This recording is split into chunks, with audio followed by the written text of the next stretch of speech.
না, এ বাড়া কত টাকা পুঙা মারা হয়ে গেল রে আমার আজকে। কত কষ্ট করে সেটার ঘাম পায়ে ফেলে টাকাগুলো জমিয়েছিলাম, আর একদিনে এই বলে লোক দেখানো জন্মদিন করতে গিয়ে আমার সব বেরিয়ে গেল। বোধা দাঁড়া না, একবার জন্মদিনটা হোক, তারপরে আমরা না খাই খাইয়ে টাকাগুলো তুলবো। দাদু, হ্যাঁ কি হয়েছে? দাদু 100 টাকা দাও তো, বাজি কিনবো। বাজি? কেন বাজিনি কি হবে? মানে দাদু, আসলে আমি আর ফাটা ঠিক করেছি আজকে ফুটো কাকার জন্মদিনে বোম ফাটাবো। হ্যাঁ, দাও 100 টাকা দাও, বাবার জন্মদিনে আমি বোম ফাটাবো। শোরের বাচ্চা বোম ফাটাবে?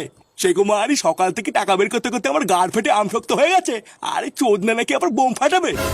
কিরে ফাটা, তুই যে বললি তো দাদু টাকা দেবে, এখন তো দেখছি গালি দিচ্ছে। চুদনা, তুমি টাকা দেবে না তো? না দেবো না, যা এখান থেকে যা। পাড়ার বালগুলো সব টাকা গাড় মারার জন্য বসে আছে। বাবা চল তো এখান থেকে, এই ভুদার বাল বুড়ো পাতা কাছে দিয়ে লাভ নেই। বাবার কাছে কি চাই বোতল, বাবা দেবে না। হ্যাঁ হ্যাঁ তাই যা, এই দাদুর গাড় মেরে আর কত খাবি, এবার বাপের মার।